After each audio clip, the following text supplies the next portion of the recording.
السلام علیکم and welcome back to my channel. تو جیسا کہ پچھلی ویڈیو میں ہم نے پڑھا تھا رومانٹک ایرا کے بارے میں، اب ہم دیکھیں گے کہ 1837 میں جب کوئین وکٹوریہ انگلینڈ کی ملکہ بنی تو وہاں سے کون سا ایرا شروع ہوا تھا؟ دا وکٹورین ایرا۔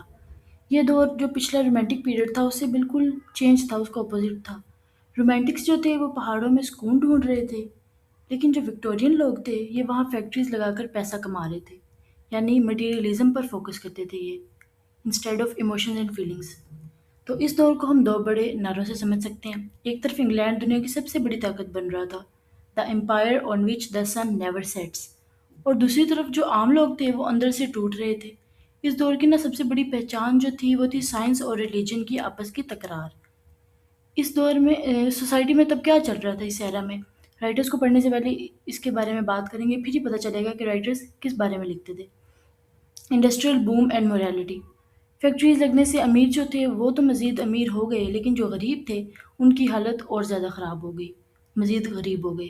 بچوں جو تھے ان سے مزدوری کروائی جاتی تھی۔ اس دور میں جو سوسائٹی نے ایک دکھاوے کی موریلٹی کا چوغا اوڑھ لیا تھا، موریلٹی یعنی شرافت کا۔ اوپر سے سب شریف دکھتے تھے لیکن اندر سے سب پورے پورے چلاک تھے۔ پھر اس میں سائنس ورسز فیتھ کرائسس تھا۔ 1859 میں چارلز ڈارون نے اپنی مشہور تھیری پیش کی، دا اوریجن آف اسپیشیز، جس میں انہوں نے کہا کہ انسان بندر سے ایوالو ہوا ہے۔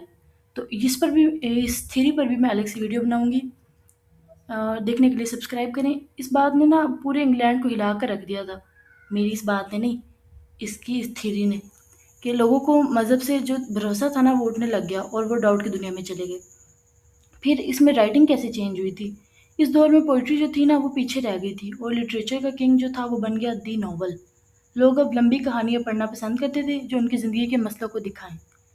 Charles Dickens, the voice of the poor, یہ اس دور کے سب سے بڑے سپر اسٹار تھے۔ انہوں نے شہروں کی غریبی اور بچوں کے مسئلوں پر لکھا، یعنی کہ جس طرح بچوں سے کارخانوں میں کام کروایا جاتا تھا، ہندی میں بولے تو ان کا شوشن کیا جاتا تھا۔ پھر برونڈ سسٹرز، یہ بہنیں تھیں، خواتین تھیں، انہوں نے مردانہ نام سے لکھنا شروع کیا، کیونکہ اس وقت عورتوں کو رائٹر بننا جو تھا وہ بڑا عیب سمجھا جاتا تھا، لیکن ان کے ناولز نے دنیا ہلا دی۔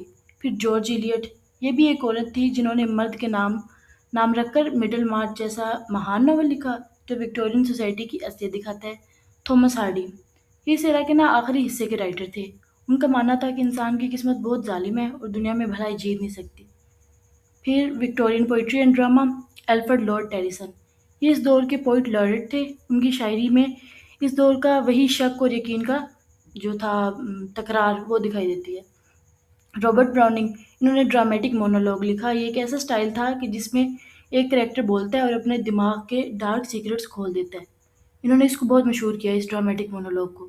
پھر آسکر وائلڈ، ایرا کے آخری حصے میں آسکر وائلڈ آئے، جنہوں نے اپنی ٹونٹ بازی اور مزاحیہ ڈراماز جیسے the importance of being Earnest سے وکٹورین سوسائٹی کے دکھاوے کا خوب مذاق اڑایا، یعنی ایک سیٹائریکل لکھتے تھے، رائٹر تھے۔ تو یہ تھا وکٹورین پیریڈ، دنیا کے تخت پر حکومت کرنے کا دور تھا، لیکن دماغ کے اندر شک اور اداسی کا دور بھی تھا۔ سائنس نے ترقی تو دی لیکن سکون چھین لیا۔ لیکن یہ سستی موریلٹی اور دکھاوا زیادہ دیر نہیں چلا۔ جب 1901 میں کوئین وکٹوریہ کی موت ہوئی تو دنیا میں انٹری ہوئی ورلڈ وار کے خوفناک دور یعنی کہ دا ماڈرن پیریڈ۔ تو اگلے لیکچر میں ہم دنیا کی تباہی اور ماڈرن لٹریچر کی بات کریں گے۔ تب تک کے لیے اللہ حافظ اینڈ تھینکس فار واچنگ۔